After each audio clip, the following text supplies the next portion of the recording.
Bonjour, comment allez-vous? J'espère que vous allez bien. Nous avons une séance de grammaire qui a pour titre la phrase interrogative. La phrase interrogative pose une question. L'une, c'est l'un des types des quatre phrases. On a la phrase déclarative, la phrase exclamative, la phrase impérative et la phrase interrogative. Alors, la phrase interrogative, on peut la subdiviser, on peut la diviser en deux parties. Il y a la phrase interrogative totale et la phrase interrogative partielle. Alors, la phrase interrogative pose une question dans le dessin, dans le but d'obtenir une réponse. Souvent dans un entretien, on pose des questions au candidat ou bien à la candidate pour avoir des réponses. La réponse peut être par oui ou par non, c'est ce qu'on appelle la phrase interrogative totale, ou bien que lorsque il s'agit d'une partie de la question, on parle de l'interrogation partielle. Par exemple, l'intervieweur qui pose la question au candidat, comment tu t'appelles? Alors lui, il va répondre, il va donner son nom. Donc il s'agit d'une question partielle, ou bien d'une phrase interrogative partielle. Alors la phrase interrogative est une phrase qui pose une question. Mais il y a une question rhétorique. Une question rhétorique, en arabe on dit istifham balaghi. Ce sont des questions qu'on trouve dans la poésie ou bien au théâtre. Alors la question ici n'a pas besoin de réponse parce que l'auteur qui pose la question, il ne va pas attendre une réponse de la part du lecteur ou bien du spectateur. Un acteur seul ou bien une actrice seule sur le plateau, il pose des questions, il ne va pas recevoir de réponse. Alors, dans la phrase interrogative, on distingue la phrase interrogative totale, c'est lorsqu'on répond par oui ou par non. Prenons l'exemple suivant. Avez-vous lu L'étranger d'Albert Camus? Alors la réponse serait oui, il y a longtemps, ou bien non, je n'ai pas encore lu L'étranger d'Albert Camus. Donc la réponse serait par oui ou par non. Si la phrase interrogative commence par une majuscule et se termine par un point interrogatif ou un point d'interrogation, la réponse serait oui ou bien non. Deuxième exemple, tes cousins restent dîner, chapeau sur i, tes cousins restent dîner à la maison ce soir? La réponse oui ou bien non. Alors la question dans la phrase interrogative totale porte sur l'ensemble, l'ensemble de la phrase et non pas sur une partie comme le cas de la phrase partielle. Troisième exemple, est-ce que tu as obtenu de bonnes notes à l'examen? Oui ou bien non. Alors nous avons ici, dans la phrase, dans l'écrit, on peut employer est-ce que tu as obtenu de bonnes notes. À l'oral, on peut dire tu as des bonnes notes? Tu as obtenu des bonnes notes? Alors, quatrième exemple, avez-vous pris une décision? Alors la réponse serait oui ou bien pas encore, qui veut dire non. En anglais, we say not yet. Avez-vous pris une décision? Non, pas encore, non. Alors, est-ce que tu fais du sport? C'est une question qu'on peut entendre de la part du docteur Knock. Est-ce que tu fais du sport? Alors la réponse, oui ou bien non. Sixième exemple, avez-vous visité la Venise du Nord? Dans la phrase interrogative, il y a toujours, ou la plupart du temps, surtout à l'oral, l'inversion du sujet. Le verbe qui se place avant le sujet. Comme ici, avez-vous visité? La Venise du Nord, comme vous le savez tous, c'est Bruges, la ville, hein, une ville en Belgique.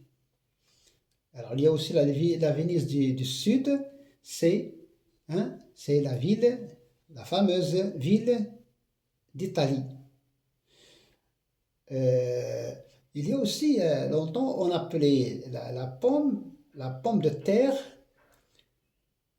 et la pomme de l'air. C'est le dentifrice des bourgeois, comme on dit. Alors, on a supprimé la pomme de l'air et on a gardé uniquement la pomme et on la distingue de la pomme de terre à tamatem. D'accord? Septième phrase. Est-ce que tu es d'accord? Alors la réponse serait oui, je suis d'accord, ou bien non, je ne suis pas tout à fait d'accord. Huitième et dernière phrase. As-tu compris? Oui, j'ai compris. Non, je n'ai pas compris. Donc ces phrases sont des phrases interrogatives totales parce que la réponse serait ou bien oui ou bien non. Passons maintenant à la phrase partielle. Alors la phrase partielle est comme la phrase totale, commence par une majuscule et se termine par un point. Il y a une petite différence et dans la phrase partielle, on pose la question sur une partie de la phrase et non pas sur la totalité de la phrase. Comme exemple, où vas-tu? Alors on cherche ici l'endroit ou bien le lieu de destination. Où vas-tu? Je vais au supermarché. Je vais au stade. On ne peut pas répondre par oui ou par non, mais on répond uniquement sur le lieu de destination. Où vas-tu? Je vais au marché, je vais au souk, je vais, etc. Alors, deuxième question, ou bien deuxième phrase, deuxième exemple. Comment tu te sens? Alors, la réponse serait je me sens bien. Je suis en bonne forme. Alors, comment tu te sens? Ici, nous avons une phrase interrogative partielle. On pose la question sur l'état de santé de l'interlocuteur, c'est-à-dire celui qui nous écoute, le destinataire ou bien le récepteur. Troisième question, quel est ton nom? Alors nous avons un nom, on dit un nom, et quel c'est un pronom interrogatif. Un pronom interrogatif, ça prend un seul L, parce que nous avons nom, c'est un nom commun masculin. Quatrième exemple, combien coûte cette cravate? Ici, on pose la question sur le prix et non pas sur la totalité de la phrase. Alors, cette cravate coûte 200 dirhams, ou bien il coûte 5 euros, ou bien 10 euros. Il y a un poème, je pense, c'est un calligramme d'Apollinaire. C'est un dessin sous forme de cravate. 5. Quand le train arrive-t-il? Là, la question porte sur l'horaire du train, le temps. Quand le train arrive-t-il? Le train arrive à 10 heures. Donc, est-ce que j'ai entendu une réponse par oui ou par non? Non, c'est pas possible. Et donc, c'est une phrase interrogative partielle. Sixième exemple, quelle heure est-il? Quelle heure est-il? Nous avons l'heure, c'est féminin, c'est un nom commun féminin, et donc le pronom, ou bien le déterminant interrogatif, quel, deux LE, parce que c'est féminin, donc le pronom s'accorde avec le nom qu'elle accompagne. Septième exemple, qui a inventé le téléphone portable? Nous avons qui, ici souvent, lorsqu'il s'agit d'une personne, on emploie qui, qui a inventé le téléphone portable? Alors, la réponse serait non pas par oui ou par non, mais par Martin Cooper, un Américain, ou bien un ingénieur américain, ou bien un ingénieur ricain, en 1973. Il était hors de prix. qui a inventé, donc c'est la personne, l'inventeur du téléphone portable. 8.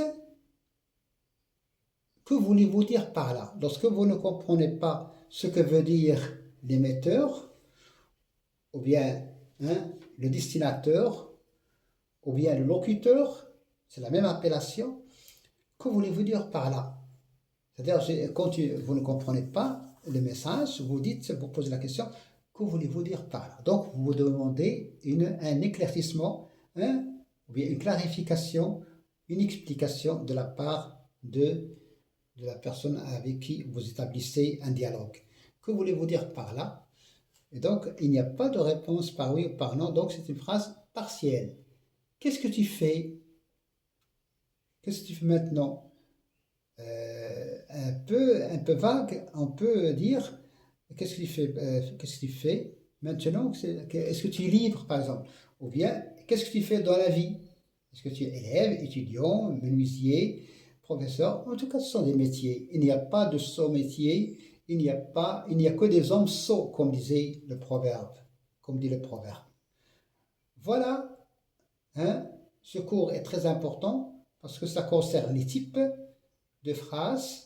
Comme il y a les types de phrases, il y a aussi les formes des phrases. Et nous avions déjà vu ça avant. Alors, la phrase interrogative pose des questions. La réponse peut être générale ou bien particulière. Alors, c'est-à-dire que la phrase interrogative peut être subdivisée en phrase totale et en phrase partielle. Lorsque la réponse est par oui ou par non, on appelle ça une phrase totale, interrogative totale. Lorsque la réponse concerne une partie de la phrase, on parle de la phrase interrogative partielle, comme le cas « Où es-tu » ? Je suis à la plage, par exemple. Où vas-tu? Je vais au stade.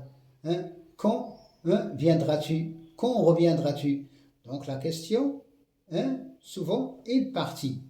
Et souvent les adverbes et les pronoms et les déterminants qui sont employés dans la phrase partielle sont où, comment, quel, combien, qui. Ce sont là des moyens pour poser une question. Alors, souvent on dit la question, la philosophie pose les grandes questions, comme la question du bonheur, comme la question de la liberté, la question de l'altruisme, de l'optimisme. Et dans la vie courante, on peut parler uniquement d'interrogation. Point d'interrogation. Merci et bonne chance.